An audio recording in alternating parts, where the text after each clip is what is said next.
आपकी चिंता हमारी चिंता है। यदि आप इस चिंता में हैं कि 20 फरवरी को जो सामाजिक विज्ञान का पेपर होने वाला है, उसमें क्या प्रश्न आएँगे, कैसे प्रश्न आएँगे और किस तरह के प्रश्न हम पढ़ के जाएँ, जिससे हम पेपर को अच्छी तरीके से हम सॉल्व कर सकें। तो देखिए बच्चों, यहाँ पर मैंने कुछ एमसीक्यू लाया है, जो बहुत ज़्यादा इम्पोर्टेंट है। कुछ टॉपिक इम्पोर्टेंट है, क्वेश्चन नहीं। टॉपिक का मतलब ऐसे टॉपिक हैं जिन पर हर साल आपका उत्तर प्रदेश जो माध्यमिक शिक्षा परिषद है, वो प्रश्न पूछता है। तो उन टॉपिकों को पढ़ के जाइएगा, जिससे आपका ज़्यादा से ज़्यादा प्रश्न सही हो। ठीक है, तो पहला आपका प्रश्न है, निम्नलिखित में से किसे हरा सोना कहा जाता है?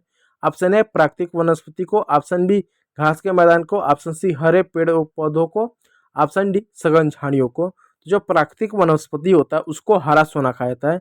प्राकृतिक वनस्पति को यदि डिटेल में हम कहें तो जो बांस होता है, उस बांस को हम हरा सोना कहते हैं। तो जो बांस होता है वो एक प्रकार का प्राकृतिक वनस्पति ही माना जाता है, उसको पेड़ पौधा नहीं कहा जाता, उसको एक वनस्पति माना जाता है। इसका सही उत्तर है प्यारे बच्चों ऑप्शन ए।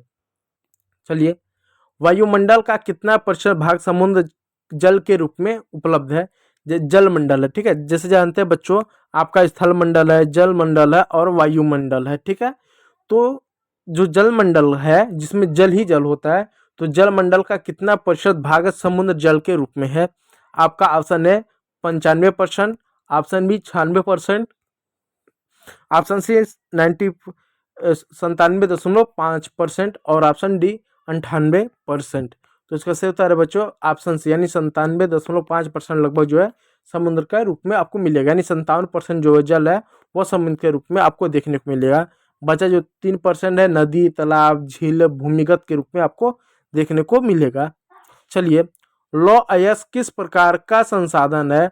ऑप्शन है नवीकरणीय, ऑप्शन बी जैव, ऑप्शन सी प्रवाह और ऑप्शन डी अनवीकरणीय। तो लौ अयस्क और नवीकरणीय, यानी एक बार लौ अयस्क समाप्त हो गया तो दोबारा हम उसको बना नहीं सकते हैं। निम्नलिखित में से किस राज्य से हजीरा विजयपुर जगदीशपुर पाइपलाइन में नहीं आता? यानी ये जो देख सकते हैं एक पाइपलाइन है जो गैस से संबंधित है, ये कई सारे राज्यों से होकर गुजरता है। तो किस राज्य में ये नहीं है? ऑप्शन है Madhya Pradesh, option B Maharashtra, option C Gujarat और ऑप्शन डी उत्तर प्रदेश। तो इसका सही उत्तर है प्यारे बच्चों महाराष्ट्र, यानी महाराष्ट्र में ये नहीं है, लेकिन मध्य प्रदेश, गुजरात और उत्तर प्रदेश में ये आपको देखने को मिलेगा। देख सकते हैं यहाँ पर महाराष्ट्र कुछ किलोमीटर दूरी से ये होकर ये कट गया, ठीक है। चलिए, निम्नलिखित में से कौन सा उद्योग चूना पत्थर को कच्चे माल के रूप में प्रयोग करता है? Option A aluminium, option B cement, option C plastic, option D motor गाड़ी। तो इसका सही उत्तर है प्यारे बच्चों सीमेंट जो होता है उसका प्रयोग चूना उद्योग के रूप में किया जाता है। कच्चे माल को, चूना का प्रयोग कच्चे माल के रूप में प्रयोग किया जाता है। छठा प्रश्न, सामान्यतः किसी देश का विकास आधार किस पर निर्धारित किया है? यानी हमको ये देखना है कि कौन सा देश विकसित है, कौन सा देश विकसित नहीं है, तो किस आधार पे हम कहते हैं। ऑप्शन है क्या देखा जाता है? ऑप्शन है प्रति व्यक्ति की आय, यानी उस देश का हर व्यक्ति कितना कमाता है। ऑप्शन बी औसत साक्षरता दर, ऑप्शन सी लोगों की स्वास्थ्य स्थिति और ऑप्शन डी उपयुक्त सभी। तो इसका सही उत्तर है प्यारे बच्चों उपयुक्त सभी देखा जाता है।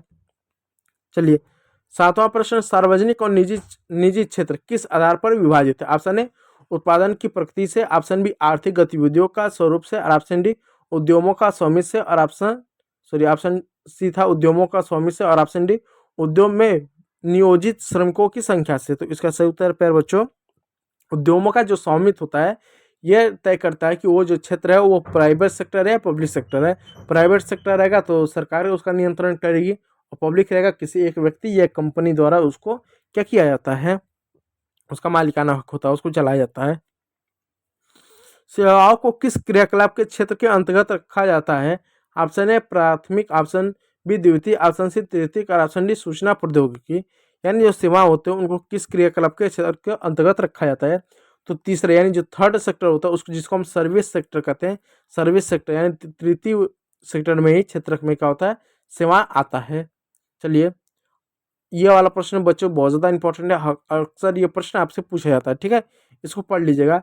राष्ट्रीय उपभोक्ता अधिकार दिवस कब मनाया जाता है? Option A 5 April, option B 22 फरवरी, ऑप्शन सी 24 नवंबर और ऑप्शन डी 24 दिसंबर। तो सही उत्तर है प्यारे बच्चों 24 दिसंबर को जो उपभोक्ता संरक्षण अधिनियम मनाया जाता है।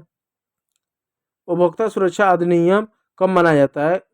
अधिनियम कब बना था? ऑप्शन है 1986, ऑप्शन बी 1995, ऑप्शन सी 1999 और ऑप्शन डी 1986।